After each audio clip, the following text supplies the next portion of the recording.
There are a lot of nuts out Oh, there, and and there's a haters lot are of, gonna hate. You yeah, know. yeah, and it's interesting.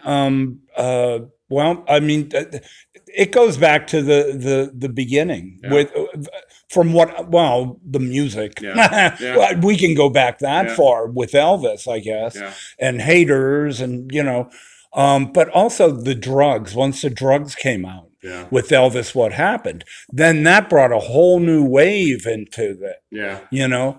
But And people still have the wrong idea about the drugs. they, Elvis wasn't doing intravenous drugs off the yeah, street. yeah, He was only doing things that were prescribed to him by a doctor.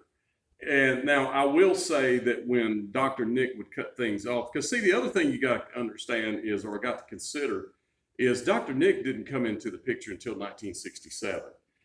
Prior to 1967, Elvis was on uppers and all that stuff in the Army. yeah, Elizabeth told me that when she came here in March of 1960, she came back with Elvis from Germany on the yeah, airplane. yeah, She came with Vernon and Grandma, and it was Vernon, yeah, Grandma, and Elizabeth. She said that Elvis was getting jars of pills from the base apothecary or yeah. pharmacy, if Right, you will. right. He would buy jars at $100 a jar. Yeah. So when she came back from Germany with him, she put the jars in her suitcases. Now, She brought them back. were they legal? What was it, Benzedrine, or Yeah, it'd be bennies yeah, and yeah, what we would call uppers, and uppers, probably yeah, lowers. yeah, yeah, Because he had studied. If you watch the video with Dr. Black, he had studied. He had studied he the knew the physician's effect. journal enough to know about drugs to be able to point out. He had a glass jar full of old pills, and Elvis was able to name them. Yeah, yeah. He knew that much about them. He had studied Up at the pharmacy right. where So he'd pick up his he pills. wasn't ignorant to these Yeah, things. yeah, And what was happening is, and I may be saying some things I shouldn't say here, but Dean, I know Dean very right, well. I'm right. good friends with Dean, so we have a lot of off-camera conversations. And he is a little bit upset that his dad got treated the way he was treated by a lot of Yeah, yeah, because they for whatever reason feel like Dr. Nick killed Elvis. yeah, Okay? yeah. So Elvis was Elvis. Elvis was going to have whatever Elvis wanted, Yeah. whenever Elvis wanted it, no matter what anybody said. That's And so, but you could see if you look at the history, Dr. Nick was trying to get Elvis to exercise by getting him to play racquetball. They were trying to get him an exercise machine that day. That's not something somebody would make up. right. They were concerned with his health. Yeah, They were intercepting packages when he would not give Elvis stuff. yeah. Elvis had Dr. Ghana. Right. He right. had the dude in LA. Yeah, And they were intercept packages coming in the mail Yeah, to Elvis. yeah. So Elvis was going to have what Elvis wanted. yeah. No matter what. Right. Right. You can't right. save somebody from their self. You're right. Right. And right. and look, I think everybody in their life, and this may or may not be true, but it's true for me. I think everybody. Some people are more addictive. They have more of an addictive personality than others. Right. I have an addictive personality, Yeah. not for drugs, not for alcohol, for food.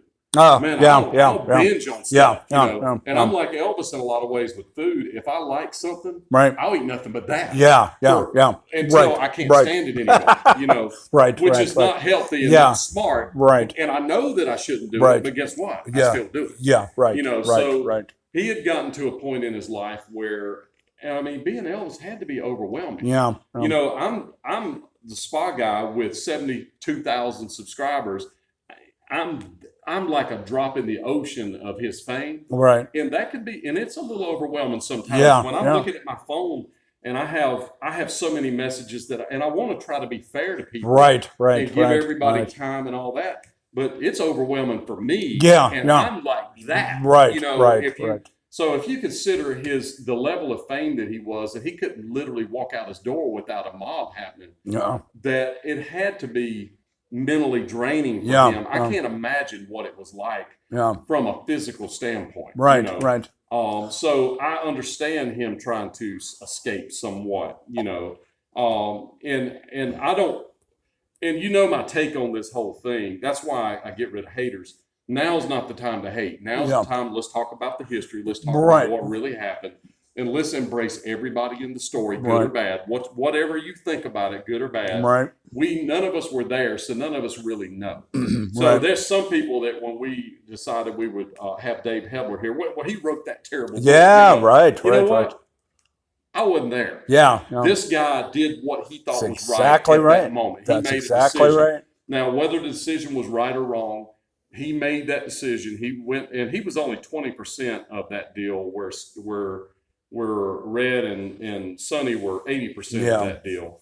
But irregardless, I'm not going to judge him on his choice because he's the one that lived that. Yeah. And if you read that book, there is love. Yeah. Throughout that entire book. That Red and Sonny and Dave Hebler loved Elvis Presley. I absolutely. And do you think they wrote that book because they loved Elvis Presley? I think they were too. You know, because we've just substantiated that Elvis was going to do what Elvis was going to do no matter what. And I think maybe they felt like they could see his health declining, and they felt like maybe they needed to do a wake-up call. Yeah. Now, whether it was embarrassing to Elvis, being a drug addict can be embarrassing. Yeah. You know, being called on your addiction can be embarrassing. Yeah, that ain't fun. But sometimes that's the best thing.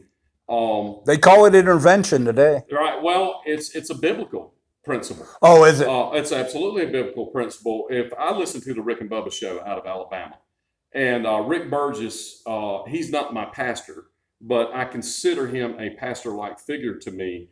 My pastor is, I go to Three Oaks Church in Gallatin, Tennessee, and my pastor I have a real pastor, but I consider Rick Burgess my pastor. And Rick said something one time that I thought was very, very interesting, and that was that when he was going to get married, when he went to his pastor, who he considered his pastor, of his church, and said, I want to marry my wife. And it was actually, I believe it was her pastor. And when he talked to this guy, he said, so, you're going to enter into this marriage covenant. And so you consider yourself a Christian. And he said, yeah, I'm a Christian. He said, well, I know you, and I can't tell you are. Mm. And he said that was a wake-up call for him. He went, what do you mean? Yeah. So he found out that he was a cultural Christian. He thought he was a Christian, but he wasn't doing things that Christians do. I see. So that was a wake-up call for him. And so he turned his life around, and now he actually is a public speaker and a pastor for millions of people. He saved people's lives. And I believe that. Right. So the same thing in Elvis's, if he had never done that for Rick Burgess, he would have never turned his life around, and he would have gone through the rest of his life being a cultural Christian, right? So, and possibly when the time came and he's called to die, he may not have gone to heaven, But somebody loved him enough to go, hey, look, I know you say you're a Christian, but I know you. You're not. So sometimes you need somebody to go, you know what? This is what you look like. I know what you say, but you're not living. But see, the way Elvis was is if you said that to him when you worked for him, you got fired. Right. These guys were fired. They had nothing to lose. They weren't. They didn't have access to him to say it to him. Right. So I believe that it was they believed that they were going to try to save us. I think you're right. I really think you're right. But I don't fault them either way. I wasn't there. It's not my purpose to judge. I'm going to judge for myself, but I'm not going to make a video and go, hey, these guys are terrible. I'm going to tell you what I know about it, and then you determine. But this is not a time to start culling history and not doing things because we don't like somebody or whatever. Right. And Ginger would be another thing. A lot of people hate Ginger. It's funny in the What's the hate on her They love to hate Ginger. They love to hate Red. They love to hate Sonny. They love to hate Dave. They love to hate the Colonel. They love to hate. Why Ginger? Well, because they think that she should have been awake when he died. And there's a lot of pluses and minuses there. So I'm not. I have my own opinions about that story. Elvis didn't die of a drug overdose. No, he didn't. No. But that's what I'm saying. But the average person, if you ask them, they think that he died from a drug overdose. Yeah, no, They think he was doing intravenous no, street drugs, yeah. which is not accurate at all. He had a heart problem. Yeah. His Well, dad just got out of the hospital from a heart problem. Yeah. His mother died, didn't she? Well, she died from cirrhosis. Okay, but she was like 32. She was 46. Okay. And that's another myth, is they always say she died at 42, which is Okay, not accurate. but She died August 14th. yeah, but there's 50, early 58. death. Yeah. Destined to die. Well, Destined to Die Young, Sally Hodell, she makes a case, and I happen to believe her case. I'd buy it too. That Elvis had some hereditary issues, that he was not going to live long no matter what. Exactly right. And the drug abuse did not help. Yeah. But she makes a case that he needed those drugs to be Elvis. Yeah. He had so many geriatric issues. There are 11 major systems in your body. He had disease in 9 of those. Yeah, that's pretty amazing. Yeah. So he needed that to actually function as a person. Yeah. And there's a lot of people out there that are on. I know people that are taking 30 pills a day. Yeah. There are other people out there that do that, and that's no different than what he was doing. Yeah. She makes a very good point. She does. Sally's very, very and smart. you don't hear about that anymore. Yeah. They just think he has a needle in his arm. Yeah, but it's not accurate. It's not fair. To his legacy.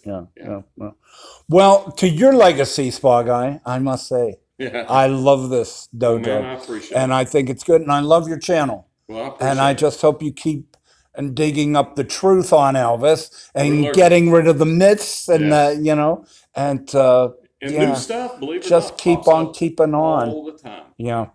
I can't believe it, but a lot of people know a lot of things. So new things pop up. We have Elvis's financials for 5 years.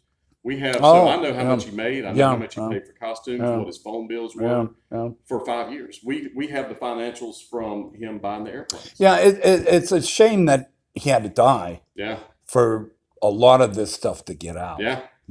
Because I was mentioning the other day on one of my vlogs here how the real movie that the director wanted from That's the Way It Is had to come out after his death because the Colonel saw it and told him to cut it or he'd never work in Hollywood again. And so you get that crap from MGM. I don't know if you saw that original. That's the Way It Is. It's awful. It's just Elvis on stage singing 12 songs saying goodnight. But you see the director's cut that he wanted to put out. That was Elvis in Las Vegas. That was the real Elvis. Yeah, that was the real Elvis. It's interesting, all the stuff. And, I same way with the Colonel. I'm a fan of the Colonel. Did he make some mistakes? Of course he did. Yeah. He managed Elvis a long time. You're going to make mistakes doing stuff. But there was so many. They were so tight. With marketing and stuff. You have to judge somebody by their body of work. You can't. Right. I know. And if you look at the Colonel's body of work, I believe no Colonel, no Elvis. I think, and as great as Elvis was, I think it took those two people together to create this phenomenon that we're talking about 44 years after his death. Yeah, and they worked on it together, didn't they? The Colonel is the one that in 1956 got him on all those TV shows that made him the largest star in the world. Yeah. That's a fact. That year was the year that he became a millionaire in 1956. And technically, the Colonel really didn't become his manager until March the 28th of 56 was when he technically became the manager. So if you look at from the time, so he became his manager in March of 56 at the end of it. I think it was the 28th. I'm going from memory. June, he inked a deal to do Elvis merch. From June to December of 1956, they sold $26 million in Elvis merch. $26 million. Yeah. Now, if somebody sold $26 million in merch today, we would be talking about it. That was in 1956. Right. Yeah. And also, the Colonel was a connection to RCA and to Heartbreak Hotel too. Well, yes and no. So the way the connection to RCA was multifaceted. Um, the Colonel's connection to Heartbreak Hotel was through Mae Axton, which Right. is Hoyt Axton's mother. Right. She worked with the Colonel in Florida on concerts, so they knew each other. Right. And what happened was she was wanting to come to Nashville. She wanted to be a part of the music scene in Nashville. And basically, from what I gather, is that she was told, your in is to write songs. If you could write songs, Right. then we can get you in. So the very first side on Elvis was Mae Axton. Right. And Elvis met Mae now I think he probably knew her before, but he met Mae in Nashville in a hotel. I believe it was the Hermitage Hotel. I may be wrong. It's gone now. Whichever hotel it was, it's where T-Pack is in Nashville, where the building was. And she played him the demo for Heartbreak Hotel that was recorded in her house in Jacksonville, Florida. And I've Right. shown you the house Right. in Jacksonville, which if you listen to it, sounds very much like what Elvis cut. It's Yeah. very, very similar. And that was his first recording at RCA, which became a major Right. hit. And then still made him well-known national, today. got him out of the South. Absolutely. You know. Today it's still a very famous song. Yeah. Everybody knows Yeah. Heartbreak Yeah. Hotel. So that was a piece of magic, but that was